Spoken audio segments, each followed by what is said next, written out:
Good day, I'm Dr. Sharon Mitchell, and I'm going to talk to you today about working with autistic clients. At the start and at the end of the slides, I have information on how to contact me. I'm a consultant with Autism Services in Prince Albert, but I have some other ways to contact me, and at those links there's lots of autism information that is updated daily. If you are interested in learning more, I would suggest that you use one of these ways to contact me because this is a bit embarrassing, but I have some difficulties with my name.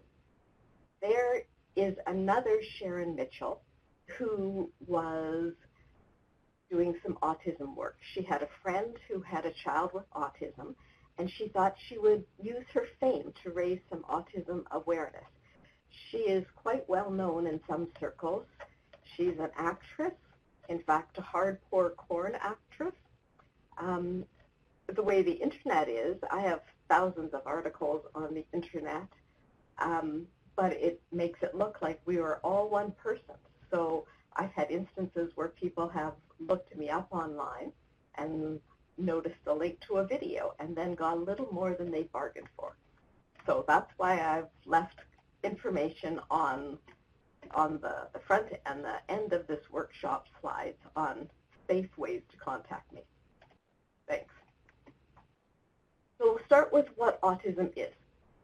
It's a neurobiological disorder, and that means that it has its basis in the brain. It's a spectrum disorder, and by spectrum, that means that there can be a wide array of how people are affected by autism and the severity. For the spectrum, it occurs in two areas. One is how seriously or how mildly the individual is affected by the autism symptoms. For some people, the autism part, especially the sensory parts, are so severe that it permeates every moment of their day. Other people are less affected, especially as people get older. They might have developed more compensating strategies, so they don't seem as affected. The other part of the spectrum involves intellectual ability, or IQ. About half of everyone who has an autism diagnosis also has an intellectual disability, but about half don't and might have their IQs within the average or even too far above average. Autism is not a result of bad parenting, and it is not caused by refrigerator mothers. If you read some of the very old work on autism, say coming out of the 1960s, there were a few psychologists then who believed that autism was caused by refrigerator mothers, mothers that didn't relate to their child in a caring, nurturing way.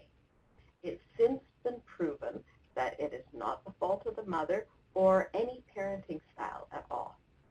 And autism is not a cluster of willful behaviors by a child who is out to get you, even though there are times when it might feel a little like that.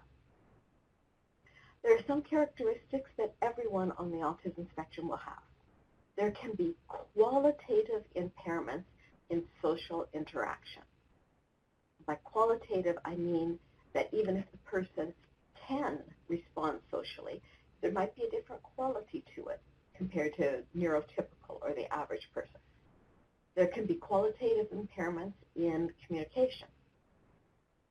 There can be repetitive and stereotype patterns of behavior, interests, and activities. There is often an impairment in motor skills, and that can be either fine or gross motor. Often autistic kids are seen as kind of clumsy. In a group of little kids, they might be the last ones who learn how to jump a rope or how to skip or something like that. Holding a pencil, writing neatly, staying between the lines, those are often also fine motor impairment difficulties for especially young kids. The symptoms that a child or an adult shows can fluctuate, abate, so some of the symptoms might seem to go away. They can change. Some things might disappear. Others might take their place. But autism is not something that goes away. We don't grow out of it. once you're autistic, you are always autistic. We're going to spend a few minutes talking about labels in autism because, like many medical fields, this is a jargony area. So we'll talk first about labels that used to be very, very common in autism. So we diagnosed through the DSM, and these labels I'm talking about now were in the DSM-4. So you will still see these in reports that you might read. So kind of the umbrella term was called pervasive developmental disorder. The first one under that is autistic disorder or autism. So that's a case where if all the correct boxes and the DSM criteria lists were checked, the child would have got a diagnosis of autistic disorder. If in going through the list, you couldn't quite check all of the boxes, but you were pretty sure that child was somewhere on the spectrum, then he would have gotten a diagnosis of PDD-NOS. So PDD stands for pervasive developmental disorder, and NOS is a medical term for not otherwise specified. Then also under the category was Asperger's syndrome. And Asperger's differed from autism in just a couple ways.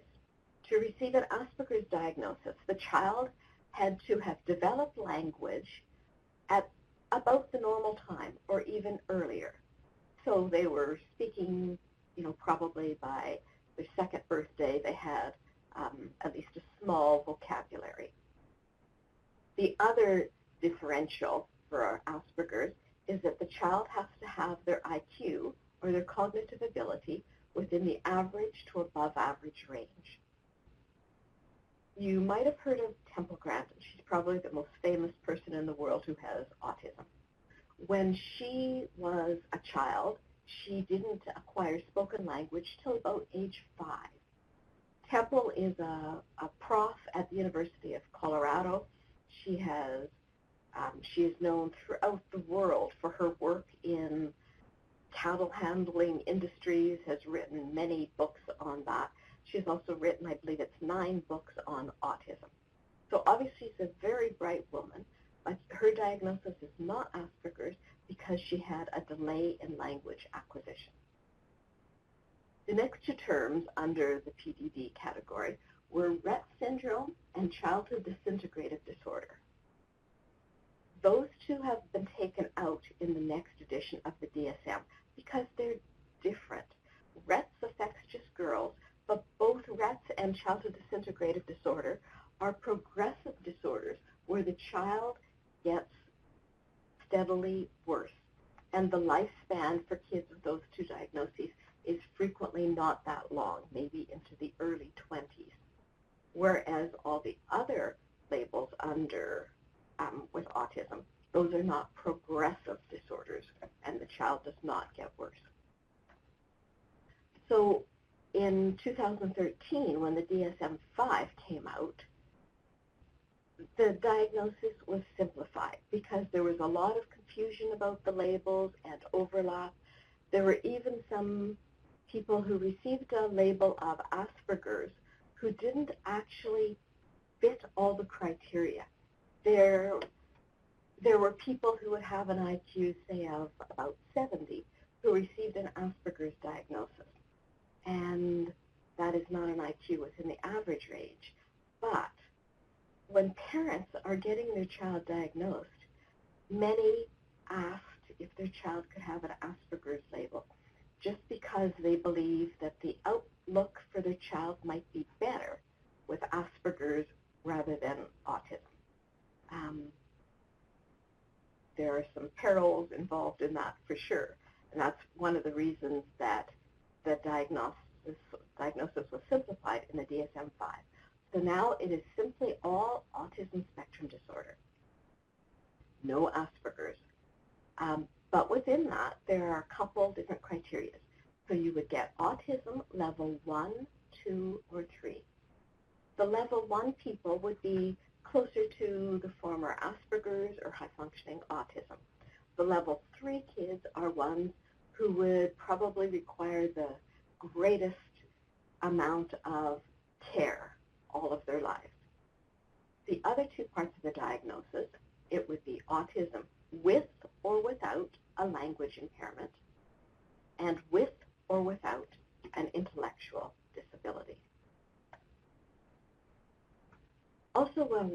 terminology, there is a debate between person first versus identity first language. So if you were using person first language, you would say Joe is a person with autism, or Joe is a fellow who has autism. Whereas identity first language, you would say Joe is autistic, or he's an autistic person. Most autistic adults who are active online in forums and writing and sharing their knowledge prefer the identity first language. They refer to themselves as autistic, not as having autism, because they feel that autism is a central part of their being, and it's not just an add-on for them. Some of them feel that it's sort of derogatory to say with autism, as if you would say with cancer, or as if that was something undesirable. So it depends on who you're talking to. A lot of clinicians and educators, we've been trained over the years to always see the person as an individual first. So we would talk about Joe, and then as someone with autism. But people who are autistic usually prefer the other way.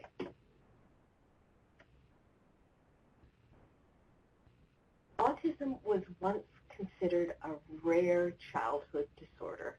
Now it's one of the more common. The Centers for Disease Control in the States keeps probably the best stats on this. In Canada, our tracking isn't nearly as arduous as it is in the States. So according to what came out just this year, in the States, it's 1 in every 59 children has something on the autism spectrum. And if we look at just boys, it's 1 in 42. Although, interestingly, New Jersey has the highest prevalence rate, and it's 1 in every 22 boys. There's quite a bit of speculation on why that is in New Jersey, but the area of New Jersey that has the highest prevalence rate is also the most heavily industrialized area in the whole of the United States. In the past 10 years, the incidence of autism has grown by about 172%. All disabilities are on the rise, but they're growing at about a 16% rate comparison. There's an increased incidence around the world.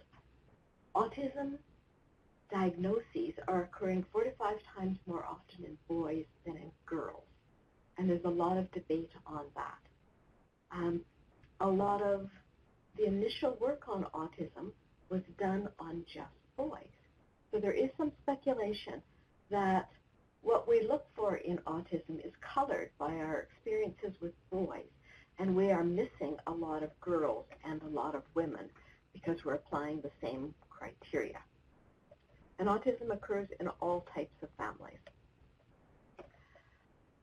We'll spend just a couple of minutes on the possible causes of autism. There is a genetic etiology. Autism is not directly inherited, so if your father had autism, you are not guaranteed that you will have autism as well. But there is definitely a genetic component. At the minute, there are, I believe, 39 genes implicated in autism. But interestingly, when they do twin studies, you can have both of the twins will have the same genetic abnormality, but the signs of autism are only seen in one of the twins. So there's a few more things involved likely. There's thought that there's probably a genetic vulnerability for other external factors. And by external, I mean toxins in the environment, such as pollution, things like that. There's a reasonably high percentage of autistic people who also have gut issues and food allergies and things like that. There has been a lot of research, going into whether or not vaccines cause autism. And the answer is a clear no. Now, a couple of reasons that people first started to suspect autism, because we give our children vaccines maybe around between the first and second birthday, generally in that time. And that's about the time when you expect a child to be developing their language, to be increasing their socialness, various things like that. And that's often the time when it's noticeable that some children are not meeting those milestones. Another difference is that around that same time, in typical kids, in the brain, something called neuropruning is going on. So when you're born, you have a myriad of neurons that are going to all different places in the brain. But like when you're a baby, your brain is receptive to hearing all the sounds in a Cantonese language. But if you're born here in Canada and you never hear those kinds of sounds, you don't really need those neurons. So pruning takes place so that the neurons that aren't really being needed or used are sort of pruned off, and stronger branches develop into the areas in which the child is having experience with and needs them. But with autistic kids, the degree of neuropruning happening in their typical peers doesn't seem to occur.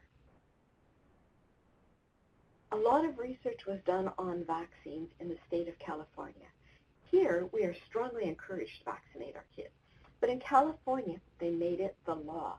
So parents were fined if they did not vaccinate their children. And in order to get parental compliance, like here, when you're vaccinating your kid, you take them back to the doctor or the nurse time and time again to get a shot. To get parental compliance in California, they did what's called a 5-in-1 jab. They mixed all of the vaccines into one. And at that time, the vaccine was preserved with a chemical, a mercury-based chemical called thimerosal. And it was thought that it was the mercury in that vaccine that might have been causing such a high incidence of autism in California. California has the second highest incidence compared to New Jersey. Sorry, I should have added that. So, in California, then they removed the thimerosal and all mercury from childhood vaccines. And over the next 10 years, the prevalence rate of autism in California continued to rise. Another reason why they think that there might be such a high incidence in California is because of Silicon Valley. So Silicon Valley started in the 60s, and that's a big center for computer engineering, math types. So the thought is that around the 60s and 70s, all these very bright but possibly quirky people from around the country who were in the computer, math, engineering kind of fields all moved to Silicon Valley. They met and married and had families. Now the incidence of autism in their children is very high. And these are obviously very, very bright parents, but they might have severely affected children with fairly profound intellectual disabilities as well. And in autism, there are neurological differences in the brain. So we'll spend just a few minutes talking about this. The corpus callosum, so your brain is divided into two hemispheres, the left hemisphere and the right hemisphere, and it's joined by a structure called the corpus callosum. And the corpus callosum, part of the function is to help communicate between different parts of the brain. In autistic people, there is a corpus callosum, but each fiber of it is thinner than in a typical population, and there are also fewer fibers. When you have autistic adults who are really articulate describe things to you, they say that It's almost like things are over-compartmentalized in their brain. So they will experience or learn something, and it is very well stored in the brain. But in order to retrieve that, they almost have to replicate the same situation so that they can readily pick that out. I used to be, for many years, a school division consultant. And one thing teachers or the EAs would say is maybe they're working with a little kid on multiplication times tables. And they take the kid out and they work with them in the little room and they drill it over and over. The kid's got it down pat. They give him the sheet. He can do those 3 times tables perfectly on that page. Then they take him back to the classroom, give him the exact same sheet, and he looks at it like he's never seen it before. And I know that's annoying for the adults in his world for sure, but it's really annoying for the kid, and he's not pulling your leg. He has a lot of trouble making those connections and pulling out the information that was stored there. Some of the neurological things that I'm going to talk about, you will also find common in kids who have fetal alcohol syndrome as well. So this is just another picture of the corpus callosum. The limbic system is also has a big effect in autism. So the limbic system is, some people call it kind of the oldest part of the brain, the reptilian brain. It's kind of the seat of our fight, flight, or freeze reaction. If you have a little child in your household, like a 2-year-old, that kid is a highly emotional being. The child can go from giggling and laughing to crying the next minute. Everything is emotional for them. But as that child ages and matures, the emotionality decreases a bit. You will often find autistic kids are really emotional, and they react quite quickly. And if you think about the fight, flight, or freeze reaction, so when you have an immature brain, a lot of the information that comes from the environment, the neurons take it directly to the limbic system, where they can react with emotional, happy emotion, fear, anxiety, all of that kind of thing. If we were together in person, I might walk up to somebody in the audience and I might bump them on the shoulder. Now, that person would not like it. Their limbic system would register it, but then feedback from the limbic system would go to the cortex, kind of the top quarter inch of the brain where we are able to think about things. So they would register that they didn't like how that felt, but then very quickly, information would go to their cerebral cortex. They could think about it, that they're in an audience, they're probably safe, I probably am not really out to get them, and they wouldn't react by yelling or hitting me back or something like that. That's because they have a mature system. Now, with kids, as their brain matures and as they gain more world experience, that happens more and more. It will happen to autistic people as well, but it seems to happen at a much slower rate. So autistic kids react more emotionally. Things strike them as anxiety-producing or fearful, or they're in their fight or flight mode very readily. There are some differences in other parts of the brain, like the amygdala, that has some control over emotion and behavior, the hippocampus for memory and learning, the cerebellum. Some studies show that the cerebellum, which is at the back of your brain and has a lot to do with some motor control, for one thing. Some of the studies show that the cerebellum in autistic people is about 17% smaller than in neurotypical individuals. And they're not entirely sure what that means, but that might be one of the reasons why fine and gross motor development can be difficult for autistic people. And then in the frontal lobes, mainly in the executive functioning areas, and this is something that we also see in people who have fetal alcohol syndrome, learning disabilities, attention deficit. So, so the executive functioning skills are weak, and we'll talk about that in more detail in a little bit. There are other things that are comorbid or are frequently found alongside autism. So one is ADHD symptoms. Some autistic people actually have a separate diagnosis of ADHD as well, or something in the attention line. Some might just show symptoms. In fact, most autistic people do show some attention deficit symptoms. There can be obsessive behaviors, getting stuck on things. There's often anxiety or fears.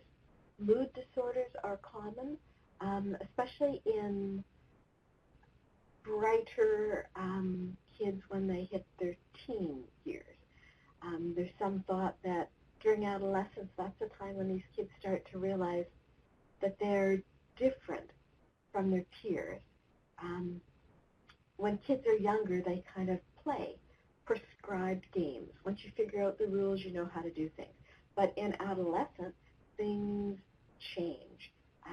That's about the time when you have to start wearing the correct clothes, listening to the right music, picking up the right sayings. And all of these social kind of nuances tend to go right over the head of autistic kids. And they often start to feel a lot more alone, and they really have trouble fitting in. There can be stereotype mannerisms. And when we think of that with autism, we probably think of somebody who rocks back and forth, or someone who walks, who goes up on their toes, or walks on their toes, or holds their arms out to the side and flaps their hands.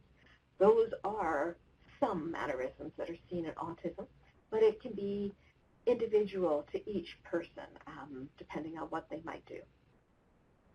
Sleep problems are very common in autism, such as in both areas of sleep difficulty. So falling asleep and staying asleep.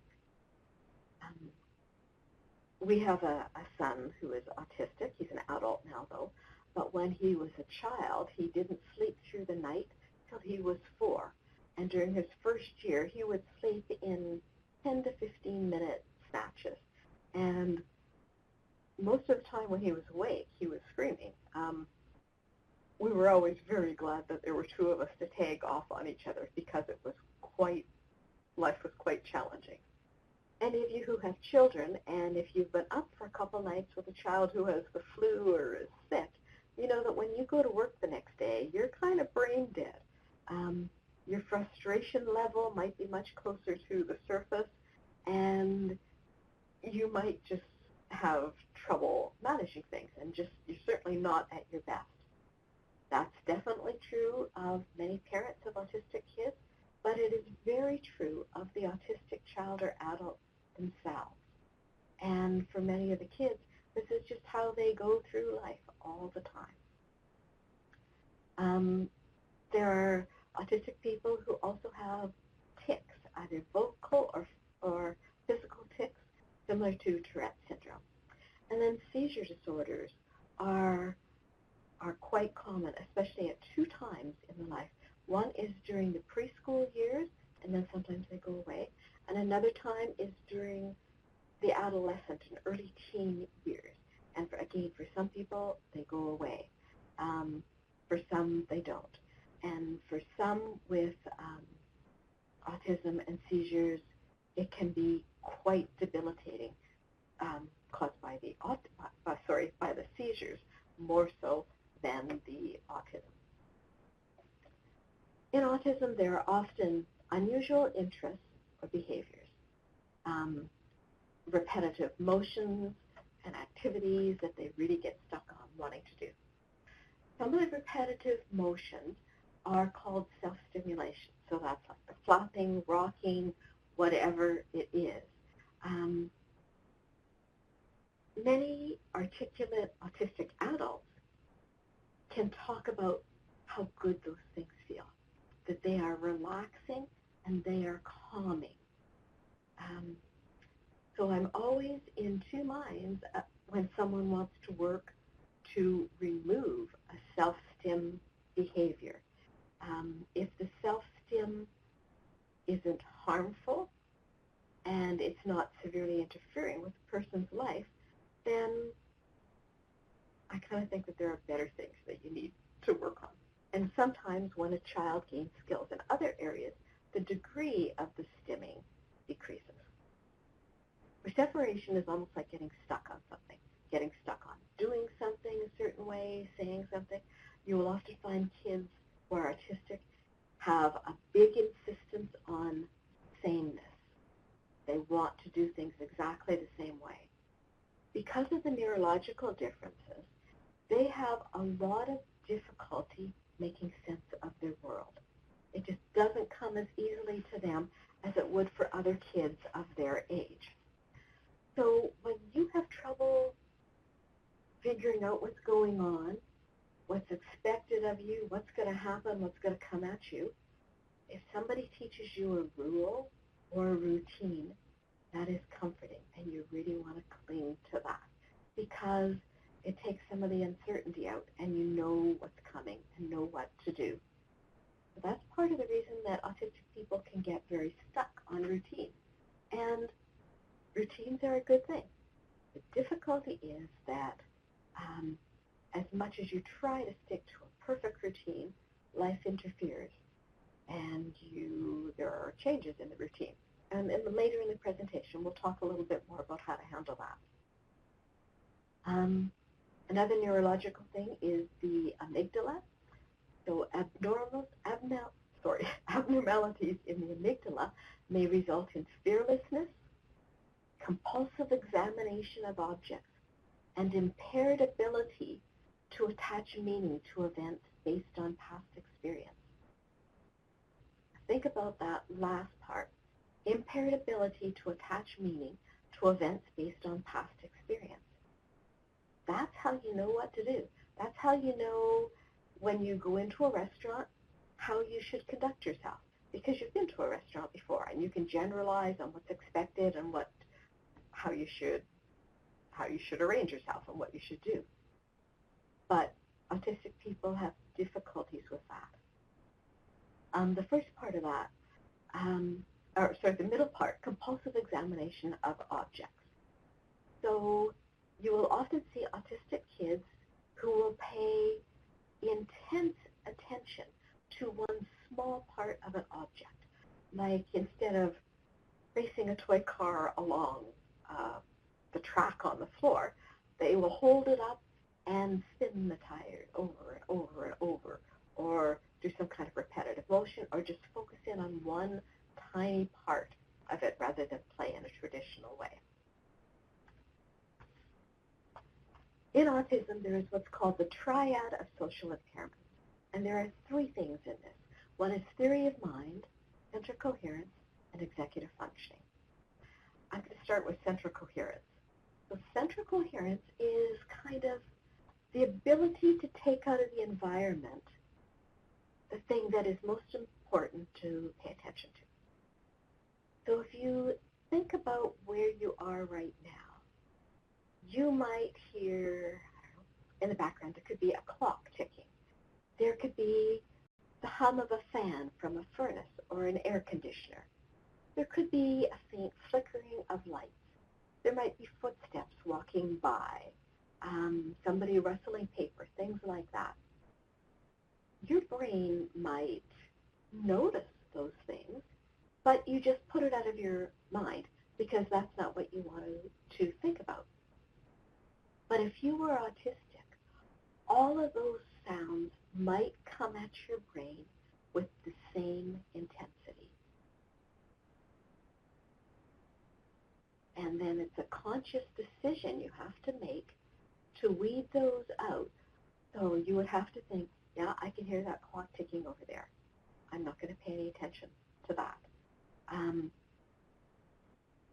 When my son, who's autistic, was at university, you know, in some of the first and second year classes, you might be in a large lecture theater with a couple hundred people. He sort of thought he got to make his own choices when he was an adult and didn't always abide by the suggestions that his parents would make. But when he took one of those classes in a large lecture theater, the first week of classes, he wouldn't sit down. He would just stand at the back, and he didn't pay any attention to the lecture. Instead, he would sort of index his environment. He would pay attention to all the other students there. And he would tell me on the phone that he knew there's one area he would never sit in because there's a group of girls who always talked, and he knew he couldn't pay attention if he was near them. In another area, there was a guy who wiggled all the time, and his chair squeaked. He would just go through that until he could figure out where he could probably sit that would let him pay the best attention. And then he would go stay in that seat. But in a lecture theater like that, when everything would come at him at the same intensity, he would think about it all and then consciously try to tell his mind to let that go and only pay attention to the prof's words. He was an adult by then and knew lots about this, and so could think it through and was pretty articulate. But think of younger kids in school who don't have that ability to, that reasoning process to go through it all. Think about how tiring it is to have to go through that and to keep trying to concentrate. That's why in schools, parents and teachers often say that the kids are better in the morning, but they're just played out by the afternoon, and that's when more frustrating behaviors will occur. Executive functioning is almost like being sort of a CEO of a large company. You are the person who decides priorities. You need to organize. You need to set deadlines, have a good sense of time. Who does what, when? How much attention do we give to this? When do we do it? What do we do first? Even though you might love playing solitaire on the computer, you do have that report to get done, so you must do that first before you can pull up a game or something like that. Those are all examples of executive functioning skills. And people on the autism spectrum, people on the SAS spectrum, many learning disabled and attention deficit kids as well will have difficulties with executive functioning. When I say difficulties, I don't mean that they can't do any of these skills. They will be slower to acquire the skills, and it will be harder for them. But just like anybody else, they'll grow and learn. Like at my advanced age, I could pick up a saxophone right now. And while it certainly would not be pretty, but the more I practiced, the more my brain would lay down new neural pathways. And over time, I would get better. It would get easier on me and those around me as well. So the more you work on skills, the more your brain will develop the skills. So these kids will get better executive functioning skills over time, but at a slower rate than their peers, and they might need more sort of bridging help and explanation and demonstration to acquire them. The third part of the triad of social impairments is theory of mind. Let's think again about having that 2-year-old in your household. That 2-year-old firmly believes that she is the center of the universe. Everything revolves around her. But by the time she's 4 or 5, she's realized that it's not necessarily all about me. That if she wants to play with other kids, she can't have all the toys, and it can't always be her own way. Sometimes she's going to have to listen to other ideas, share, there's some give and take. And she learns that other kids might have different ideas than hers. Autistic kids are very slow at developing the theory of mind. And they will, long after other kids do, they will still think that whatever is in their mind, other people know that they know what they're thinking or that they share the same feelings. And the whole concept that somebody else might have a different take on a situation is hard for them to get. In fact, they might not really get that until into their teen years.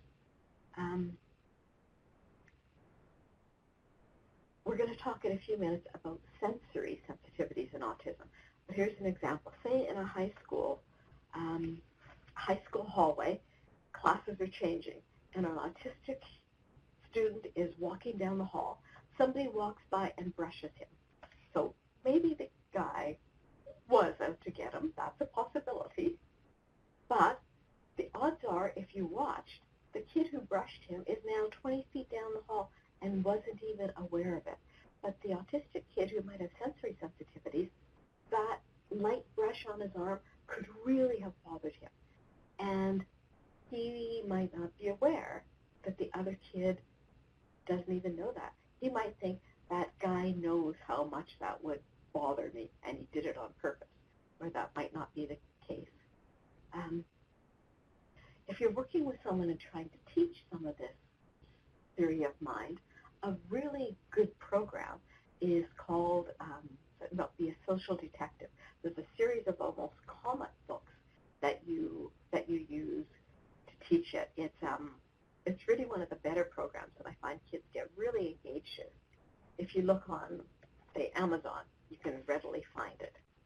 Or you can contact me if you're having difficulty finding it, and I can give you some more information. With autistic people, there are difficulties in communication. Now, there may be difficulties with understanding spoken language, and I can guarantee at times there will be such difficulties. So auditory processing is multifaceted. So there might be absolutely nothing wrong with the individual's hearing, although it's always a good idea to get a hearing test just to make sure. But if your hearing is intact, when you hear words, they almost have to go into your brain. You have to hold on to what those words were, so you need good working memory there. And then you have to think about those words, what it means.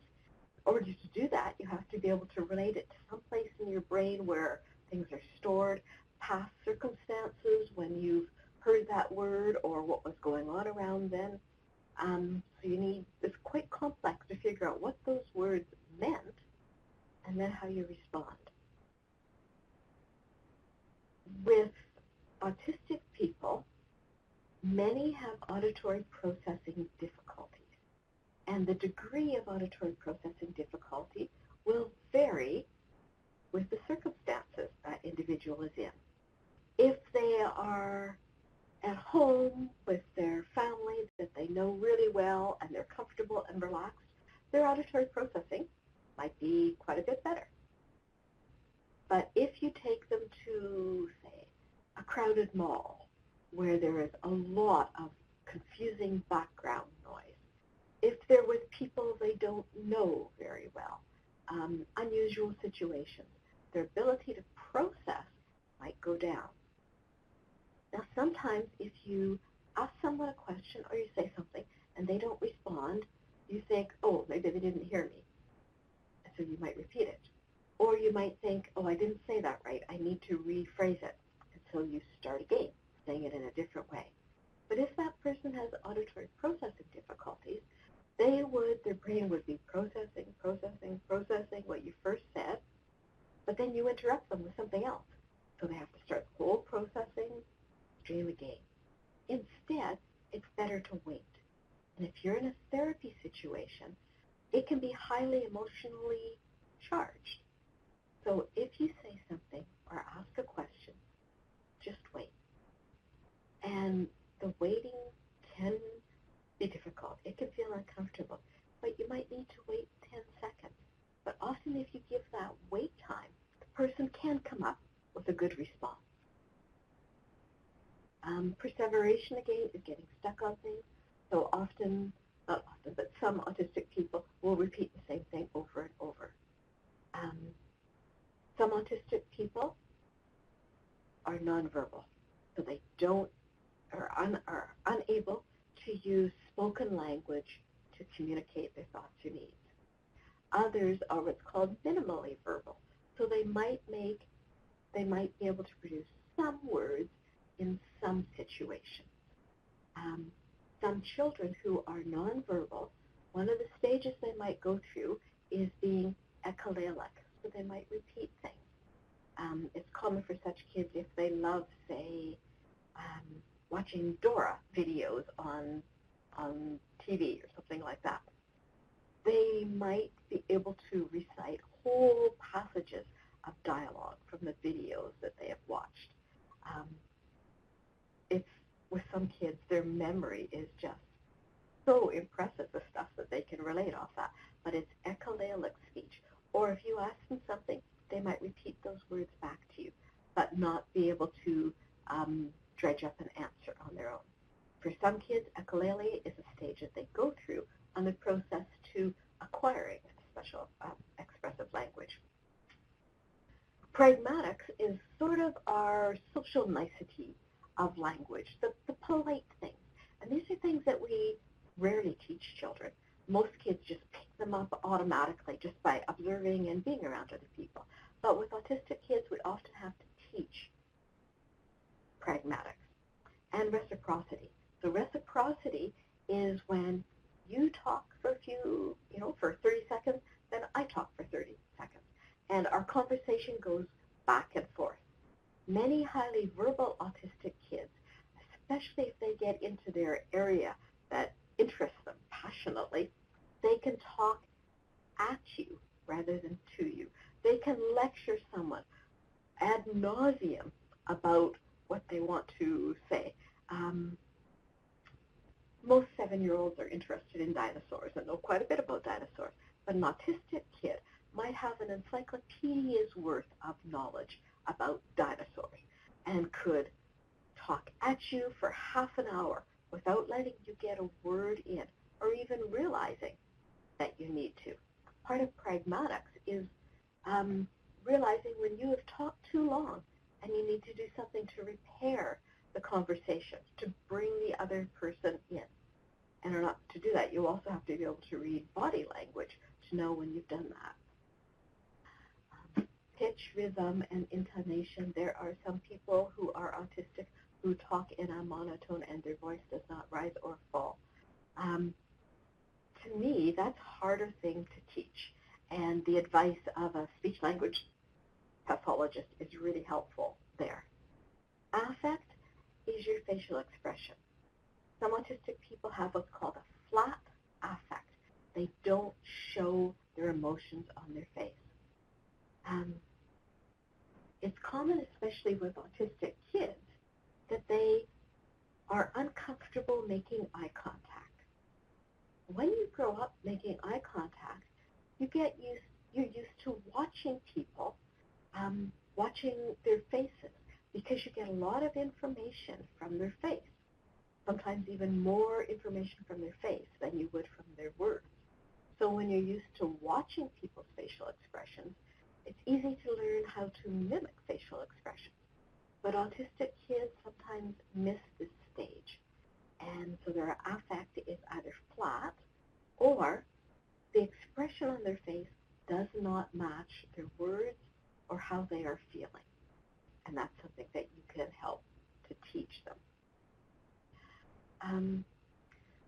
Autistic people are black and white thinkers. They are concrete. They take things literally. Idioms, jokes, and sarcasm are quite difficult for them. So idioms are those colorful things we learn in language, such as, it's raining cats and dogs. If you think about that literally, it makes very little sense.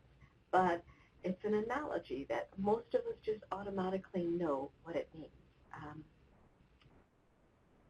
A teacher in Saskatoon was telling me that she was walking her class to the public library, and she had an autistic child in the class, and all the kids were on the corner of the curb, and she said to the kids, heads up as you cross the road. Well, this boy did exactly what she said. He stepped off the curb with his nose pointed to the sky. He was trying to be obedient, but he took it literally. Sarcasm, I think, is an important thing to teach kids because it's hard to go through your teen years not understanding sarcasm. And they interpret things literally. Much of what we do in therapy is talk therapy. So you might have autistic people who are either nonverbal or minimally verbal. If a person is non or minimally verbal, you can't assume that they don't understand what you're saying. I feel really strongly that we should never talk about people or kids in front of them. I've often seen you have a nonverbal 6-year-old, and the parents say, it's okay, we can talk about him because he doesn't understand. Many of those people, when they grow up later, many autistic adults can tell us now that, yes, they heard, they understood everything people were saying.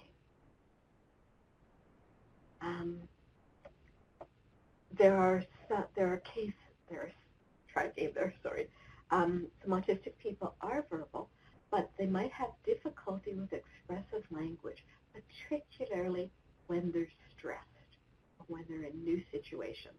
And in a counseling situation, you're often bringing up difficult issues. So they might have difficulty telling you what they're thinking or feeling or responding, especially responding as promptly as you would think. Never assume that just because someone can't or isn't speaking that they don't understand. In therapy, keep in mind the literal use of language and how that person might take what you're saying. Be very concrete with your examples and use visuals as much as you can.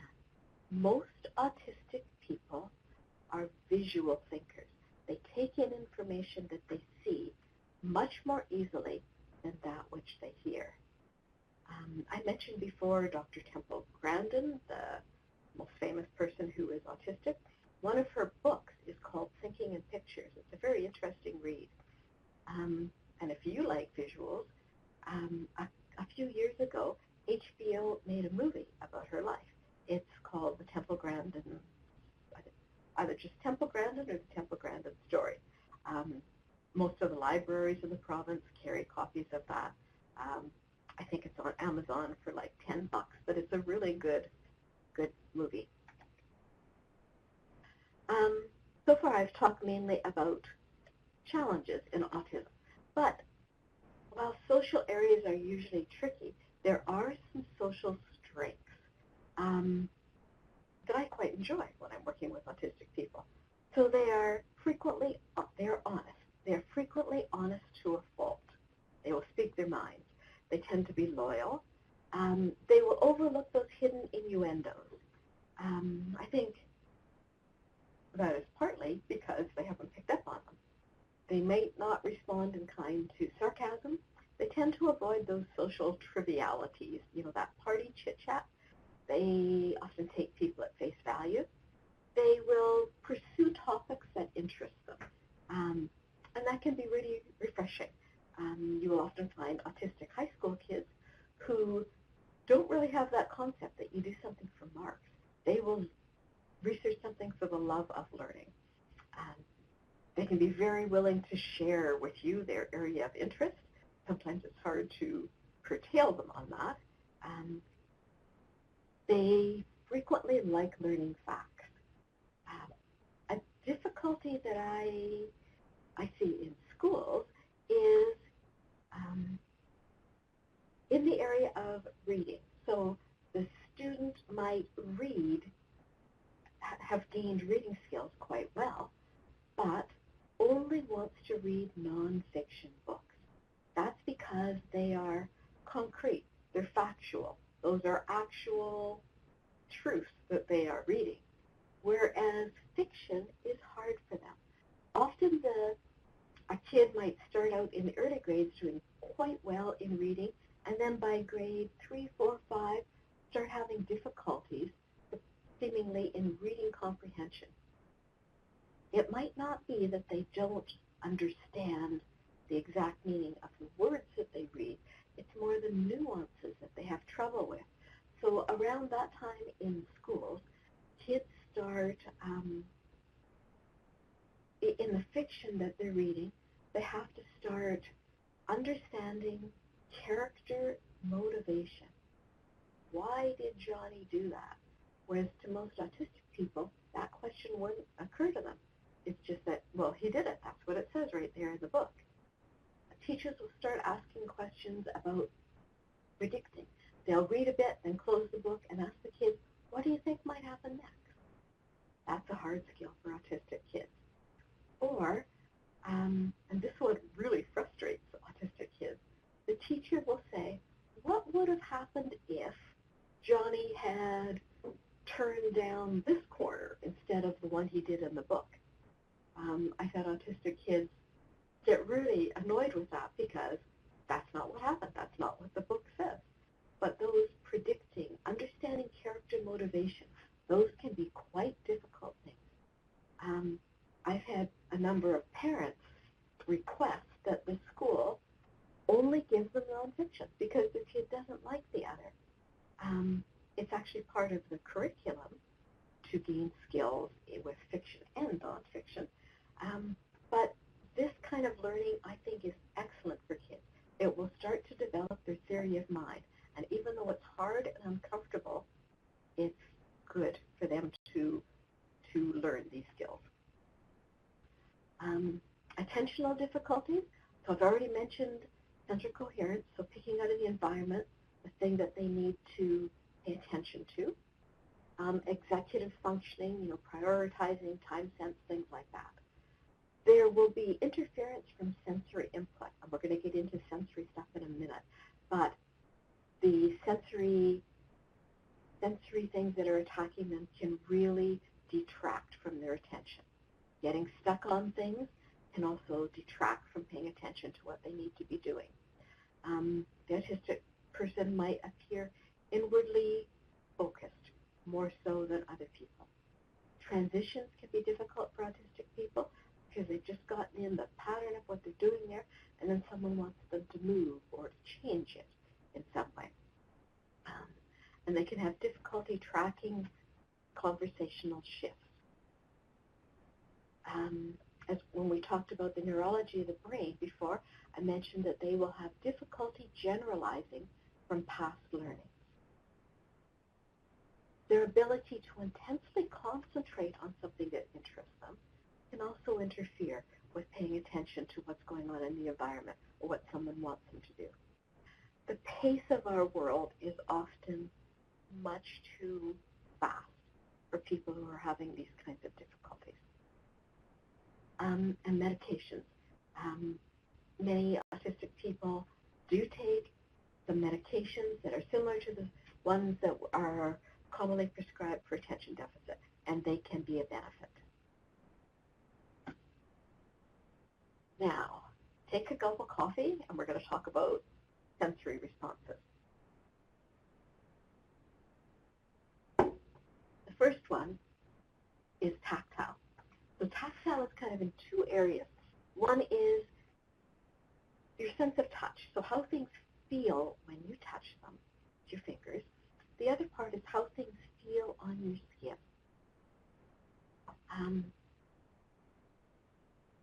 Say you have a 5-year-old in your office with you, and that 5-year-old is starting to get upset. You might reach over and just stroke their arm very gently as a soothing thing to calm that child. For many kids, that would feel good. If you have tactile sensitivities, that gentle brush against their skin could feel like nails on the blackboard. To comfort that child, you might be better off with firm pressure on their skin, not just that little gentle touch. With all of the sensory areas, the child's body can be underreactive or overreactive. So if you're underreactive, it's like your body isn't getting enough of that sensation and you are craving it. If it's overreactive, that's like you have too much input and you need to dull it down because it's overwhelming. There are many autistic individuals and SAS people as well who who need increased tactile input. So if you have someone in your office, they might actually be able to engage with you better if they have something in their hands that they're playing with. Dress ball, some kind of fidget, things like that. When I'm working with young people who need this, so there are some circumstances where grasping a stress ball is appropriate.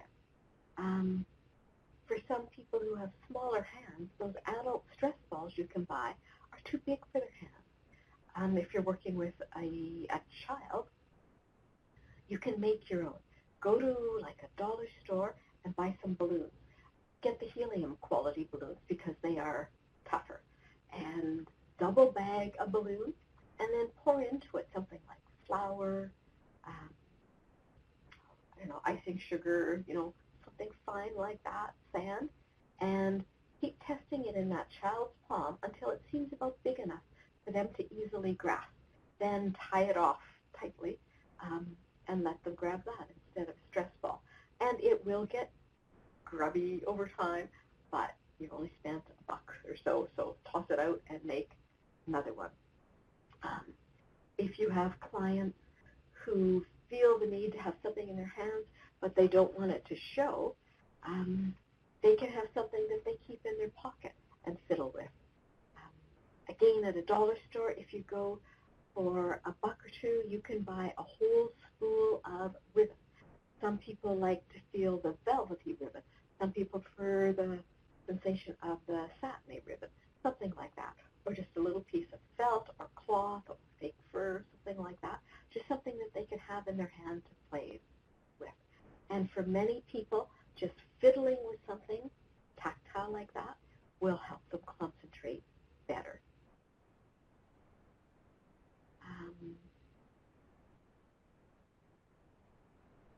But one other thing on that, the object might be quite idiosyncratic to that person. I worked with a young fellow who was constantly craving something to fiddle with in his hands, and we had a lot of difficulty figuring out what would work for him. What finally worked for him, to me, felt just awful, but it was what he craved. So we would get, I don't know what you call them, they're little round plastic, not sponges, but things you'd use to scrub with when you're washing dishes, whatever those are called. So we would get some and just cut it in quarters, and he would have that quarter in his hand, and the roughness, somehow it didn't hurt him, but he really liked that. He could concentrate for about a half hour at a time really well, as long as he had one of those. You need to experiment and find out what works for each individual. Auditory is your sense of hearing. And many autistic people are very sensitive to auditory noises. Remember when I talked about central coherence, that all the sensations come in at the same intensity. They might have very acute hearing. And even if they're standing in a room where they're supposed to be listening to you, their ears might at the same time register the hum of the air conditioner or the fan or the hum of the ballast from the fluorescent lights, things like that. For people who need to have some auditory things toned down, they might do well with noise-canceling headphones, or some can do with just earbuds. If they have to go into a confusing situation like grocery shopping, things like that, some people wear earbuds and listen to their own music, or just have the earbuds attached to nothing, but just helping to deaden some of the sound. At drugstores, you can get earplugs that are, I don't know the name of them, they're little foam things, almost like a barrel-shaped thing that you squish and put into your ears, and they do a reasonable job of deadening sound, but they will still let some speech sounds through, so that might be something that people could do as well. If you're thinking about headphones, some people who also have tactile sensitivities won't like the feeling of that headband across the top of their head. So they might wear those headphones with the top dangling behind them or in front of them. Visual has to do with what you see. And again, think about central coherence. So if you're working with an autistic client, it would be nice if you could sit them in your office where they will stare at a fairly plain wall, neutral as can be, because then their attention won't be snagged by the colors and the posters and the words, things like that. In schools, kids who are overly stimulated by visual things often do better if they can work in, say, a study carrel, but those are not all that common in schools. When I was a school division consultant, whenever there was a federal or provincial election in the area, I would go make friends with the returning officer, and after the election, ask to have the polling booth, those white cardboard things that you stand behind when you're marking your ballot, and then I would just take them all and distribute them amongst schools. The teachers would fold them flat, and they would just lay against the wall under a blackboard. Then when a child, I'm a big fan of any child who wants it, felt the need to just kind of walk themselves out and make their own study carrel, they could just go get one, plop it on their desk, and then put it back when they were finished with it. You can also make your own by just using a cardboard box and cutting it so that there's only 3 sides left, and then just putting that on a desk. It can be fairly effective at blocking out some of the visual stimuli.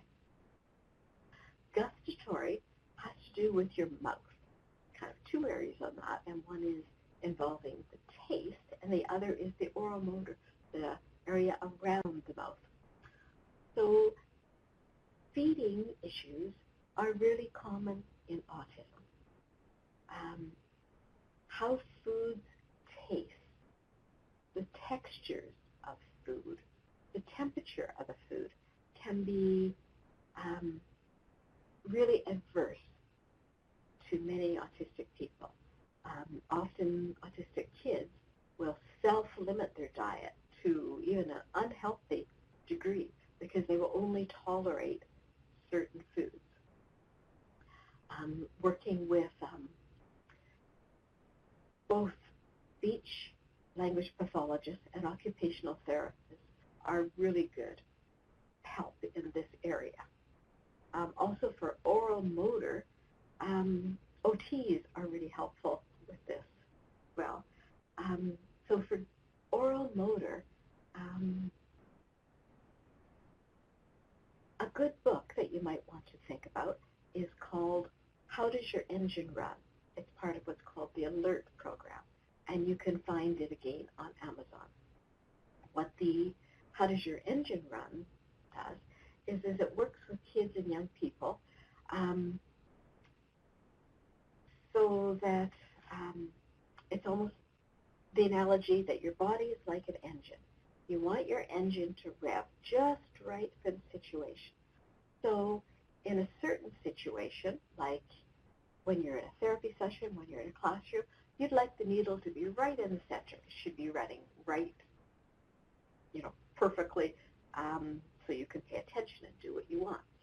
If you're out at a football game, if you're out at recess, something like that, it's perfectly fine for your engine to be revving really high when you can run and yell and move around, things like that. When you're ready to go to sleep, it should be revving quite low to prepare your body to rest. With gustatory, some OTs really recommend sipping, drinking through a straw where you kind of push your lips and suck. That can have a collecting feel for many kids.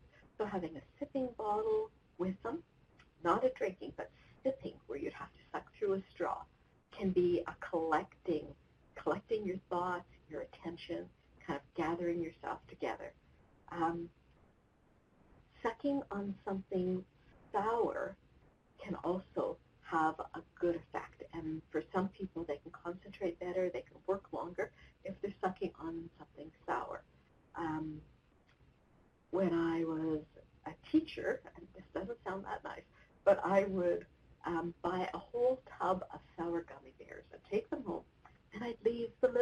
week or two until they were good and sour. Then I take them to school because I don't want kids scarfing candies all day.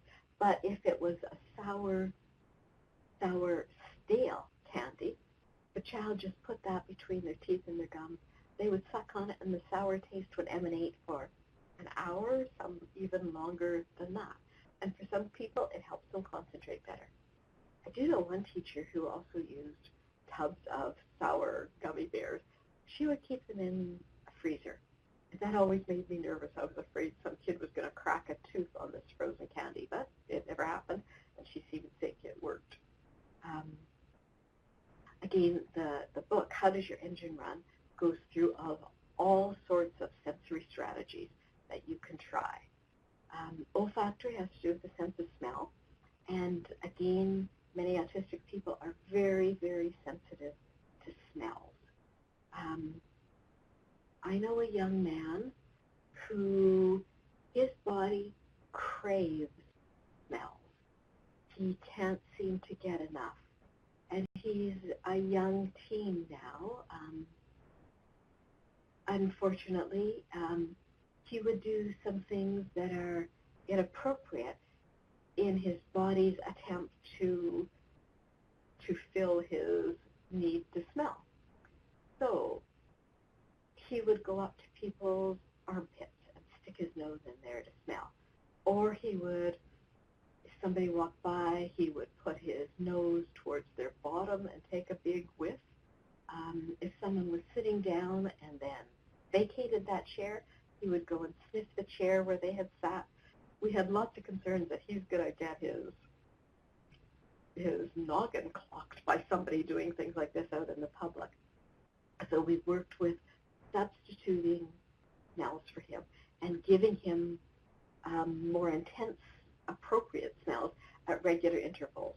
So in his bedroom, he had, I don't know what you call it, maybe a Glade thing or something you plug into a plug, and every time you walk by, it lets out a smell. We got a variety of different sort of nasal inhalers that you can smell that have lilac and cinnamon and various things like that. But trying to train him to not do inappropriate interpersonal smells, but to use these things when he felt the need to smell. So he was under-responsive and really was seeking olfactory input. But many people are oversensitive, and the slight smell will put them off. If you're working with autistic people, I would suggest do not wear cologne, perfume, aftershave, things like that. Don't do that at all. Excuse me, just for a minute, my computer just went off. I'm back on again, sorry for that.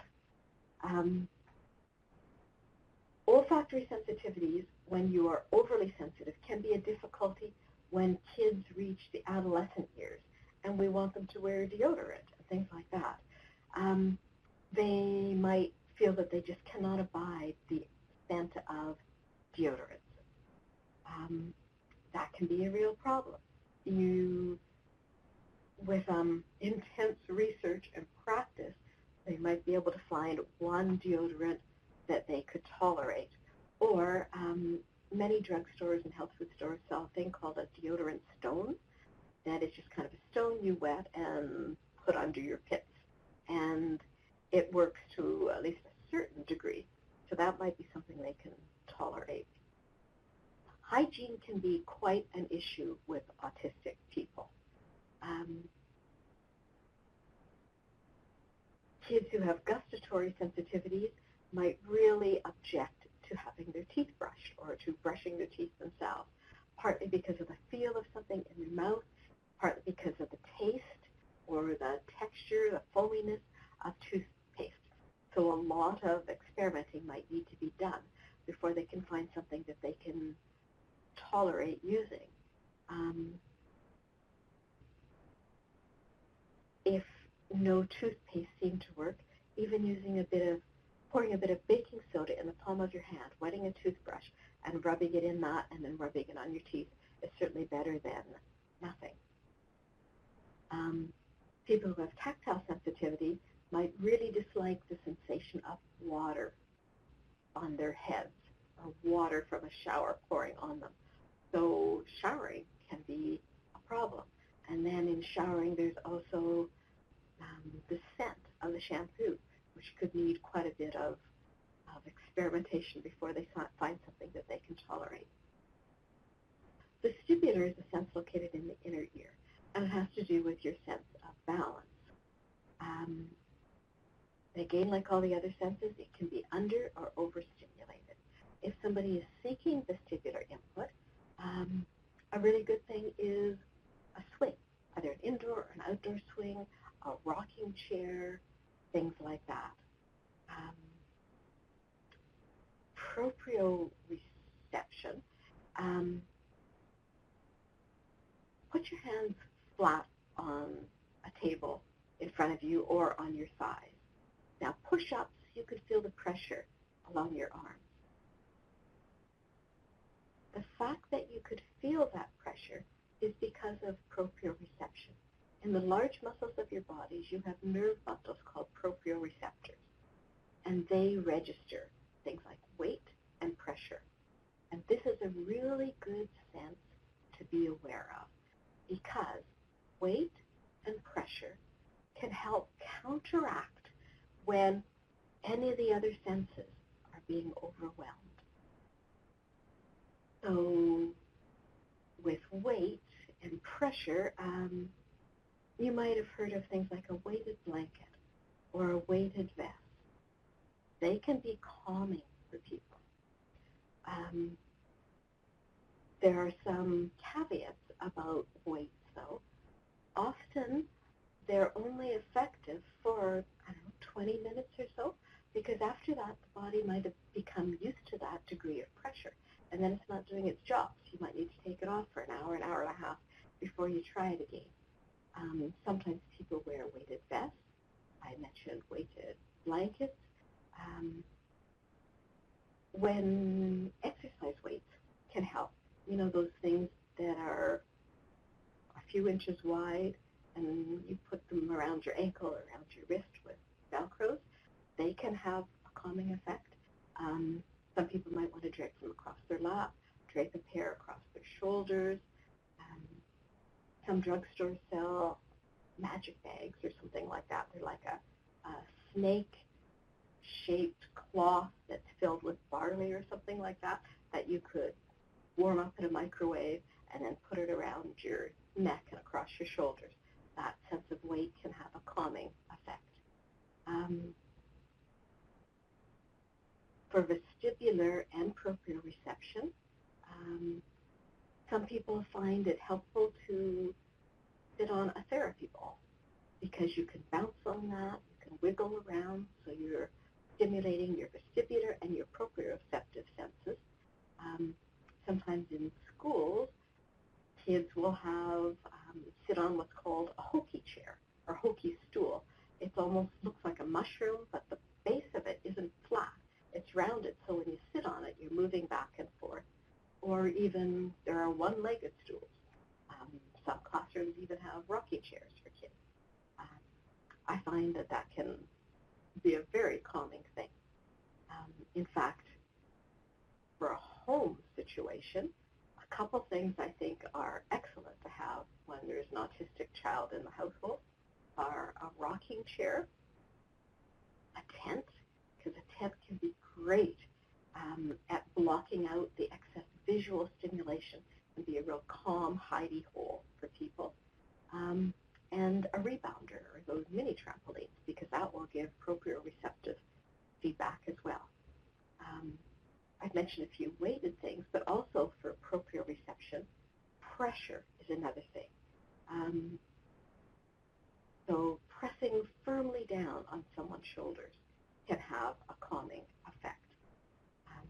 I'm a big fan, especially of young people, of teaching them ways to self-soothe. You'll often find autistic kids who, when they're upset, they're soothed by their parent giving them a really tight hug. That's because their body is getting proprioceptive feedback. But I find then when those kids go to school, they want that same kind of assistance and feedback from their teacher. Maybe that's appropriate in kindergarten. It's not appropriate when that boy is 12 years old. So I'm a big fan of teaching kids ways that they can self-soothe. So a kid who's looking for hugs as a comforting way of getting proprioceptive feedback, you can teach them to throw a jacket over their shoulders. Just grab onto the opposing arms and pull tightly, or throw a towel or a blanket across their shoulders and pull tightly on either end. You'll find some, especially little kids, who will try to dig themselves underneath the cushions on their couch, things like that, trying to get proprioceptive feedback. The last sense is interoception, and it's sometimes the most difficult one to understand because interoception comes just automatically to most of us. Interoception is the ability to read your body's inner states. So most of us, from a very young age, have a sense of when we are hungry, thirsty, tired, when something hurts. But autistic kids often have difficulty reading those body cues. Even if they feel out of sorts, they might not recognize where it's coming from or what it is or know how to tell anybody about it. Often parents will say that their autistic kid has a real high pain tolerance. And it might appear that way, but it's partly because it doesn't register on them, even though they might hurt. When a parent tells me that there has been a real downturn in their child's behavior and they don't know how to account for what's going on, the first thing I usually recommend is seeing if there's anything medically wrong. Often I found that the kid has an earache or a bladder infection or something's wrong that they just haven't been able to recognize or tell anybody about. So just checking out the medical things first and checking out the dental things. I know a number of parents that have been horrified when their kid finally goes to a dentist at just the amount of dental work that needs to be done and the amount of discomfort the child was probably in, but just never said anything. That's because of their weak interoception. When you think about all these sensory things, think about areas where your senses could get overwhelmed and interfere. One of the worst places for students is in the gym during their phys ed classes. One of the first things that we often do in gym is kids and teens are sent to the gym and told to run laps. Well, when you think about a gymnasium, it's different than all the other rooms in the building. Think about how high that ceiling is. It can seem to go on and on forever for somebody who has visual issues. If you have olfactory issues, gyms smell differently. In fact, they might even stink, especially if the grade 12 basketball team has just been in there practicing before you go in. The odors might be different than you're used to smelling in the school. If you have auditory sensitivities, you have all these bodies with their running shoes smacking on the floor. Sometimes their foot will kind of squeak on the floor. Most kids are having fun when they start running laps. They might be talking, yelling to each other, laughing. There's all sorts of noises. If you have visual sensitivities, there is just this whirl of color as all these bodies race around. If you have vestibular issues, your balance is probably pretty poor. And for you, running in a group like that in a coordinated fashion might be difficult. And you might rub into somebody. And you don't want to do that. You don't want to get in trouble. Plus, if you have tactile sensitivities, somebody brushing by you as they're running could just give you the willies because you can't stand to be touched like that. So all of these sensory things will be impacting the child, And then what does the coach or the teacher do? Probably blows a loud, piercing whistle to get everybody's attention. And that huge auditory noise might just put the kid's stress level over the top, and they'll have a meltdown and then get in trouble. I'm not in any way suggesting that kids who are autistic should not be in phys ed, should not be on sports teams, anything like that. Definitely, they should. It's a very good experience, and they need the physical exercise. But just keep in mind all the things that are affecting them, and you might need to adapt or modify the activity so that they can participate more successfully. And thinking about proprioceptive, something with weight or pressure might be helpful. I'm going to backtrack. I forgot something. For proprioceptive, sometimes people are using weighted blankets to help their child sleep at night. And if you're thinking of that, I would suggest talking first to an occupational therapist, because they have some thoughts on that, and they could vary depending on the individual. An alternative to that is doing something with pressure rather than weight. There is, I think if you look on Amazon, it's called a snug bug, something like that. It's kind of a tight, stretchy material that is flipped over a mattress, and it almost is like under the mattress and like a top sheet, and how you get into it is you kind of crawl in from the top. But it just would give a sense of pressure all night, and that can really help some people sleep. So that's something to try.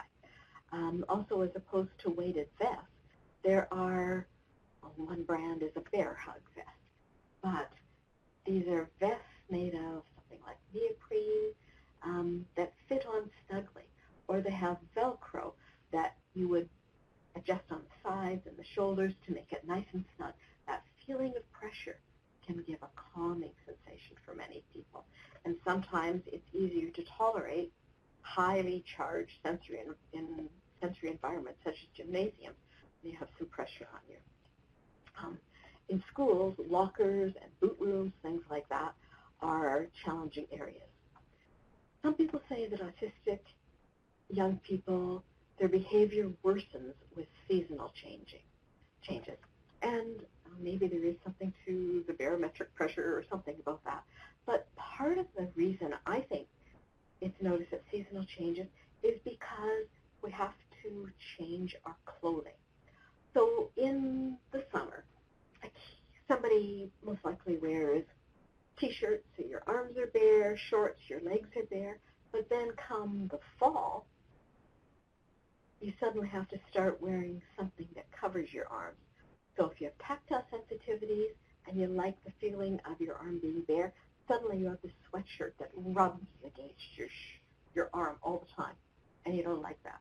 Or vice versa, you might prefer something covering your arm, and the summer might be difficult for you for the feel of the wind and the sun on your bare skin. I know a little girl who was autistic. She was probably about 7, and really at school there were no behavior problems with her at all.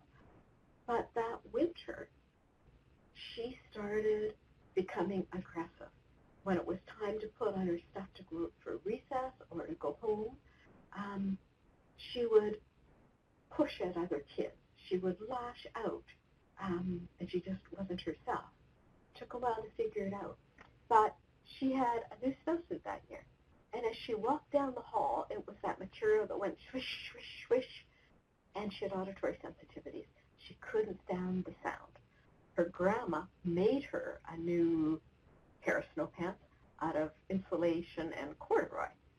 And as soon as the kid wore that, all her behavior difficulties went away. So sensory things are really good to think about. When I hear about behavior challenges with a child, the first thing I think about is there a medical issue that has been undetected? The second is look at the sensory impact. Unstructured times are difficult for autistic kids. Okay, I've talked about food. I think I've mentioned enough about olfactory or smell. Because paying attention, concentrating, processing is such hard work for these kids, partly due to central coherence, partly due to keeping the sensory challenges at bay, they might need body breaks. They might need a more frequent break than other kids. So just getting up to get a drink of water, taking a note to the office. In your counseling session, rather than making it 15 minutes long, they might need to get up and just walk around just for, halfway through. Just having some body breaks. Some of the body breaks might involve something that gives them the sensory input that they're craving or gives them a release from some input. When you think about all the sensory things and the difficulty that autistic people have of making sense of the environment, you can see that they could well be anxiety prone. So some of the manifestations of someone who's experiencing anxiety are decreased attention. They might shut down, increased self-stimulation, such as they're flapping or rocking or whatever they do, increased perseveration or insisting on things a certain way or doing something, or they might melt down. When you see any of those kinds of behaviors, think about the possible reasons that might be behind it. Are they going into sensory overload? Are they afraid? Like it's a new situation. They don't know what to expect, what's going to be done to them, what's expected of them. Are they tired? And the answer to that question could very well be yes. Have they missed some of the social cues that everybody else has picked up on? Are they sick? And they can't pinpoint what's wrong or even realize that that is what's making them feel off. Or is there a change in routine and they're having trouble adapting or understanding what to do? Some of the ways you can help are with structure. When you have trouble making sense of the world, someone provides structure. That's really helpful. Make life predictable. If they're coming to you for therapy, have a structure. This is usually the way we go through things. This is what we do. This is our structure. Teach patterns and routines. That's very helpful, especially for people with executive functioning weaknesses. They can't often come up with those patterns and routines on their own, but they might need help with it. Help them form positive habits. Schedules are really helpful. Even in a therapy session or in school, a visual schedule of what we're going to do. And at the end of your session, give them a visual that might recap what you've talked about or what they're supposed to work on before the next visit. Scripts and social stories are excellent. Social stories, you could just do an internet search and find out. There's lots of examples of ready-made social stories or how to do one. A social story is just a brief sort of paragraph or a block of sentences that will explain what's going to happen, what it might look like, sound like, feel like, how long it might last, what's expected of them, something like that. They are extremely helpful. And remember, teach through visual strengths. Most people who are autistic take in what they see far more readily than that which they hear. So focus on visual strengths and use less auditory explanations. Most of us who go into counseling are talkers. Expressive and receptive language comes really easily to us. But if you're working with an autistic client, that's probably not their easiest mode of taking in information. You need to try to work through their visual strengths. So you work really hard on making life predictable and that it follows a pattern. And this is the routine. This is how we always do things. But then you need to start throwing in change, because as much as you try to be predictable and follow a routine, life interferes and things happen. And that can really throw someone off. Social stories are good to prepare for change, describe how the change will look, sound, feel, how long it might last, and put a positive spin on it, because lots of changes can be fun. But it's something really important to teach. So first you work on the routine, making things predictable, show the patterns, that's what you always do, and then you teach them how to manage change.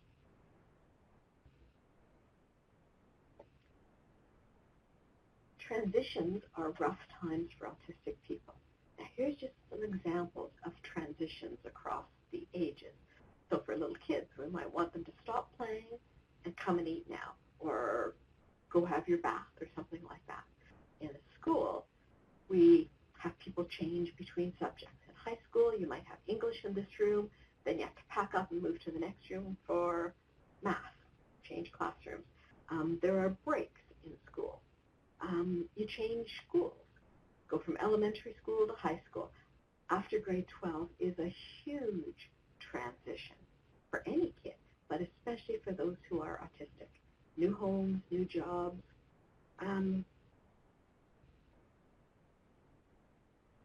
If you are doing some counseling with parents of an autistic kid,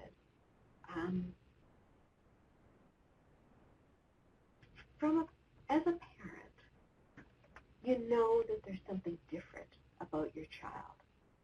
But if your child's autistic and bright, often parents want people to recognize that their child is bright. They see that as a positive about their kid and want people to be aware of that. So sometimes those parents will put a real emphasis on academics, because although their child has challenges in many areas, see they're good at this, they can get good marks on their report card. There are parents who will fight as hard as they can to have an EA for their child, thinking that an EA or this nice woman sitting beside them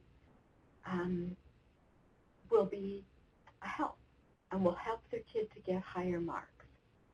I have some real biases about this, and this is I'm just putting out there my biases. I think that there's very little point in being smart if you can't handle yourself. Who cares if you're smart if you can't do anything with that? I have seen far, far too many autistic kids who are bright, who might finish high school with really good marks, but they have been helped all the way through by a lovely EA. And I am not in any way dissing EAs. We need them. They are wonderful people. But to me, the goal should be to help a student or a young person be as independent as they are able to be. What I've seen observing in schools, especially if a student has had an EA beside them for years and years, that kid doesn't pay any attention to what the teacher's saying. They don't have to, because this lovely person is going to come and whisper in their ear what they are to do. So they don't have to work at paying attention to the way everybody else is. I've observed that the kid will do one math question, then puts their pencil down. The EA has to prod them, pick up your pencil, do this next question, and blah, blah. If an EA is there all the time, the child doesn't learn how to problem solve for themselves. What do they do when they get stuck?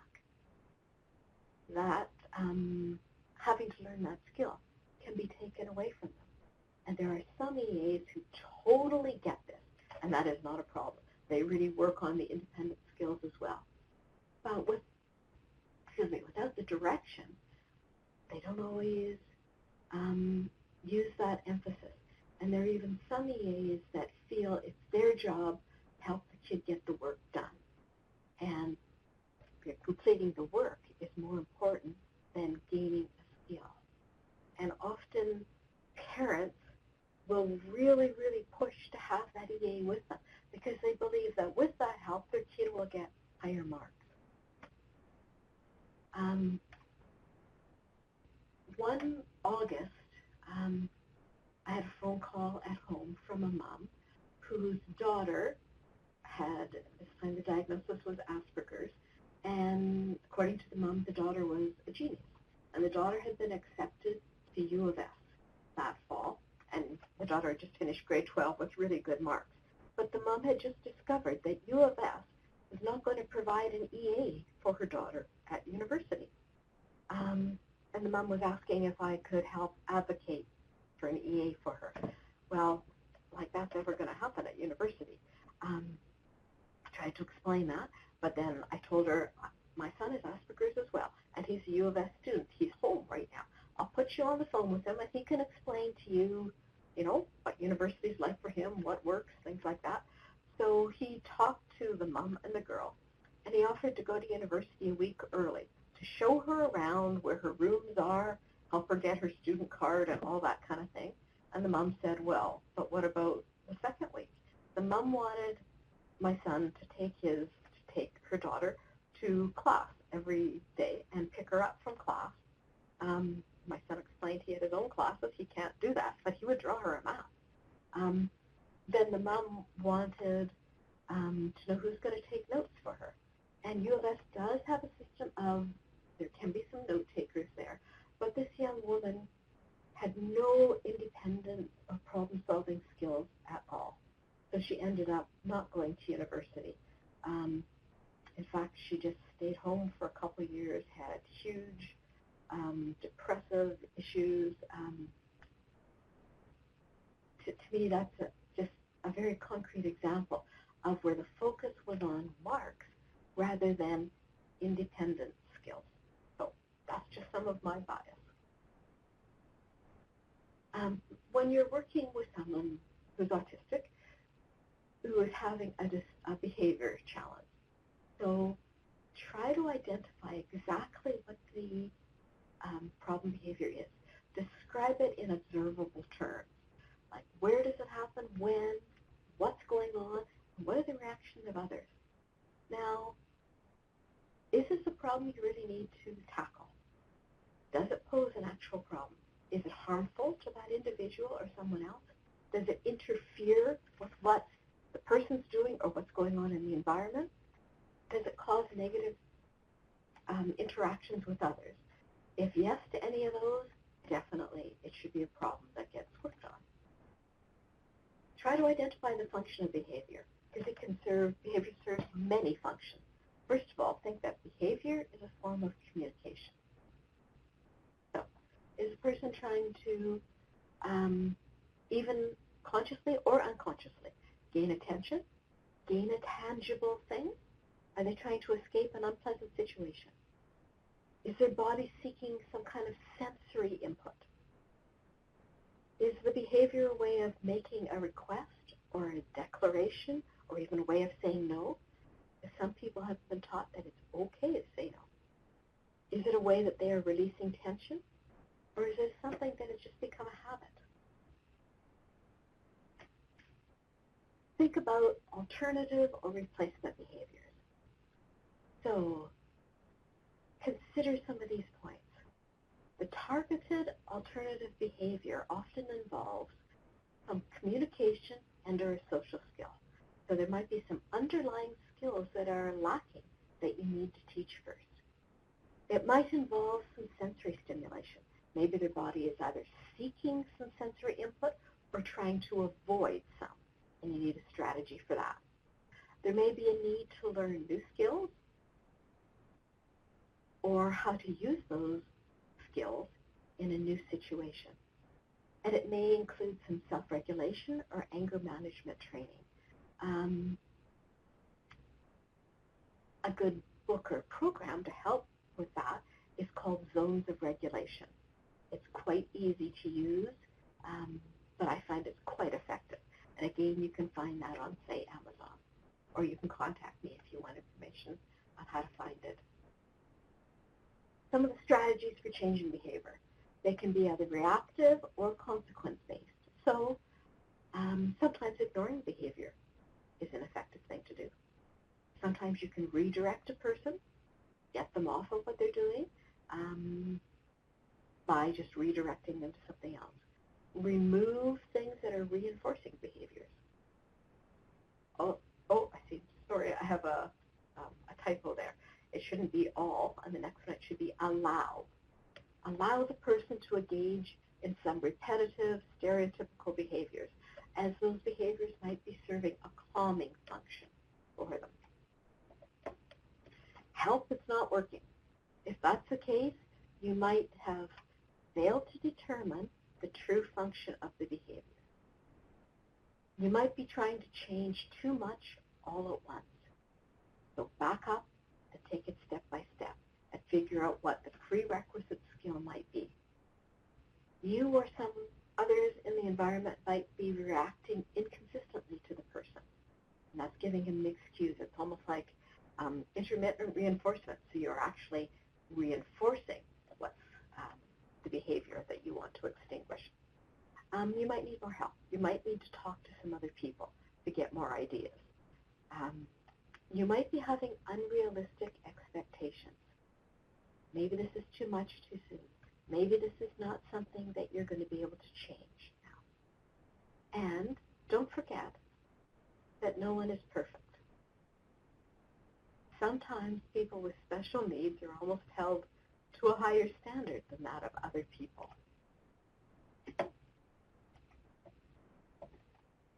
Okay.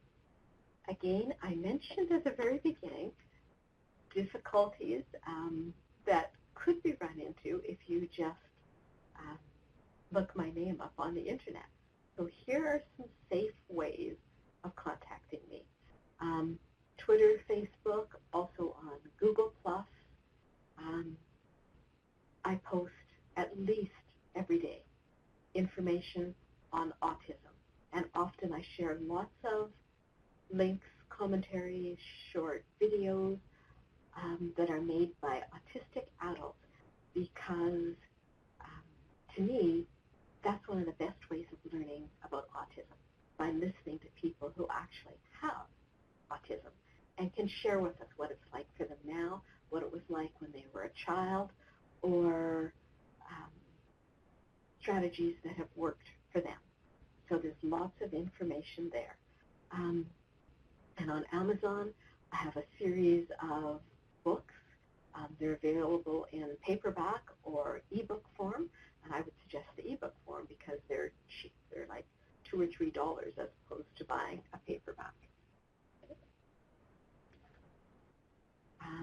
And at all of those places, there's ways to contact me. My email information is there as well.